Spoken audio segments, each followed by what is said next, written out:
ಅನ್ನಭಾಗ್ಯ ಯೋಜನೆಯ ಮತ್ತೊಂದು ಅಪ್ಡೇಟ್ಗೆಲ್ಲರಿಗೂ ಸ್ವಾಗತ. ನಾನು ನಿಮ್ಮ ಪ್ರೀತಿಯ ಶಿವು. ಇವತ್ತಿನ ಒಂದು ವಿಡಿಯೋದಲ್ಲಿ ಅನ್ನಭಾಗ್ಯ ಯೋಜನೆಯ ಜುಲೈ ತಿಂಗಳ ಅಕ್ಕಿ ಹಣಕ್ಕೆ ಸಂಬಂಧಪಟ್ಟಂತೆ ಒಂದು ಮಹತ್ವದ ಮಾಹಿತಿ ಬಂದಿದೆ. ಅದರ ಬಗ್ಗೆ ಈ ವಿಡಿಯೋದಲ್ಲಿ ಡೀಟೇಲ್ ಆಗಿ ಡಿಸ್ಕಸ್ ಮಾಡ್ತಾ ಹೋಗೋಣ. ವಿಡಿಯೋವನ್ನ ಸ್ಟಾರ್ಟ್ ಮಾಡ್ತೀನಿ. ಅದಕ್ಕಿಂತ ಮೊದಲು ನೀವಿನ್ನೂ ನಮ್ಮ ಚಾನೆಲನ್ನು ಸಬ್ಸ್ಕ್ರೈಬ್ ಮಾಡದೇ ಇದ್ರೆ ಈ ಕೂಡಲೇ ಸಬ್ಸ್ಕ್ರೈಬ್ ಮಾಡ್ಕೊಳ್ಳಿ ಮತ್ತು ಲೈಕ್ ಮಾಡಿ. ಸೊ ಈಗ ನಾವು ಮಾಹಿತಿಯನ್ನು ತಿಳ್ಕೊತಾ ಹೋಗೋಣ.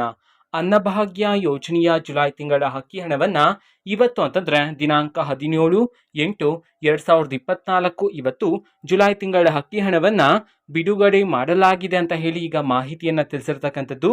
ಯಾವ ಯಾವ ಜಿಲ್ಲೆಗಳಲ್ಲಿನ ಪ್ರಜೆಗಳಿಗಾದ್ರೆ ಇವತ್ತು ಜುಲೈ ತಿಂಗಳ ಅಕ್ಕಿ ಹಣವನ್ನು ಬಿಡುಗಡೆ ಮಾಡಲಾಗಿದೆ ಇದನ್ನು ನಾವು ತಿಳ್ಕೊಳೋದಾದ್ರೆ, ಇವತ್ತು ಕರ್ನಾಟಕದಲ್ಲಿರ್ತಕ್ಕಂತಹ 28 ಜಿಲ್ಲೆಗಳಲ್ಲಿನ ಪ್ರಜೆಗಳಿಗಾದ್ರೆ ಜುಲೈ ತಿಂಗಳ ಅಕ್ಕಿ ಹಣವನ್ನು ಬಿಡುಗಡೆ ಮಾಡಲಾಗಿದೆ ಅಂತ ಹೇಳಿ ಈಗ ಮಾಹಿತಿಯನ್ನು ತಿಳಿಸಿರ್ತಕ್ಕಂಥದ್ದು. ಸೊ ಈಗ ನಾವು 28 ಜಿಲ್ಲೆಗಳ ಹೆಸರನ್ನ ತಿಳ್ಕೊಂತಾ ಹೋಗೋಣ. ಸೊ ಮೊದಲಿಗೆ ಉಡುಪಿ, ಉತ್ತರ ಕನ್ನಡ, ತುಮಕೂರು, ಶಿವಮೊಗ್ಗ, ರಾಯಚೂರು, ರಾಮನಗರ, ಮಂಡ್ಯ, ಮೈಸೂರು, ಕೊಪ್ಪಳ, ಕಲಬುರಗಿ, ಕೊಡಗು, ಕೋಲಾರ, ಹಾವೇರಿ, ಗದಗ, ಹಾಸನ, ಧಾರವಾಡ, ದಕ್ಷಿಣ ಕನ್ನಡ, ದಾವಣಗೆರೆ, ಚಿತ್ರದುರ್ಗ, ಚಿಕ್ಕಬಳ್ಳಾಪುರ, ಚಿಕ್ಕಮಗಳೂರು, ಚಾಮರಾಜನಗರ, ಬೀದರ್, ಬೆಂಗಳೂರು ನಗರ, ಬೆಂಗಳೂರು ಗ್ರಾಮಾಂತರ, ಬಳ್ಳಾರಿ, ಬೆಳಗಾವಿ, ಬಾಗಲಕೋಟೆ.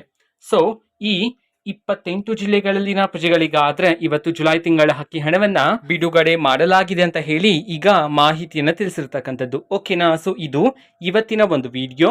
ಸೊ ಇದೇ ರೀತಿ ಗೃಹಲಕ್ಷ್ಮಿ, ಅನ್ನಭಾಗ್ಯ, ಶಕ್ತಿ ಯೋಜನೆ, ಯುವ ನಿಧಿ, ಗೃಹ ಜ್ಯೋತಿ, ಕಾಂಗ್ರೆಸ್ನ ಎಲ್ಲ ಯೋಜನೆಗಳಿಗೆ ಸಂಬಂಧಪಟ್ಟಂತೆ ಇಂಪಾರ್ಟೆಂಟ್ ಅಪ್ಡೇಟ್ಗಳು ನಿಮಗೆ ಈ ಒಂದು ಚಾನೆಲಲ್ಲಿ ಇಮಿಡಿಯೇಟ್ಲಿ ಸಿಗ್ತಿರುತ್ತೆ. ಅದಕ್ಕೋಸ್ಕರ ನೀವಿನ್ನೂ ನಮ್ಮ ಚಾನೆಲನ್ನು ಸಬ್ಸ್ಕ್ರೈಬ್ ಮಾಡದೇ ಇದ್ದರೆ ಈ ಕೂಡಲೇ ಸಬ್ಸ್ಕ್ರೈಬ್ ಮಾಡ್ಕೊಳ್ಳಿ.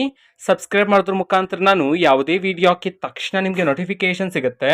ಅದ್ರ ಮುಖಾಂತರ ನೀವು ಬೇಗನೆ ವಿಡಿಯೋವನ್ನ ನೋಡ್ಬೋದಾಗಿರುತ್ತೆ ಮತ್ತು ಆ ವಿಡಿಯೋದಲ್ಲಿರುವ ಇನ್ಫಾರ್ಮೇಷನನ್ನು ತಿಳ್ಕೊಬೋದಾಗಿರುತ್ತೆ. ಓಕೆನಾ? ಸೊ ಇದು ಇವತ್ತಿನ ಒಂದು ವಿಡಿಯೋ. ವಿಡಿಯೋ ಪ್ಲೀಸ್ ಲೈಕ್ ಮಾಡಿ, ಶೇರ್ ಮಾಡಿ ಮತ್ತು ಸಬ್ಸ್ಕ್ರೈಬ್ ಮಾಡ್ಕೊಳ್ಳಿ. And thanks for watching video. Bye.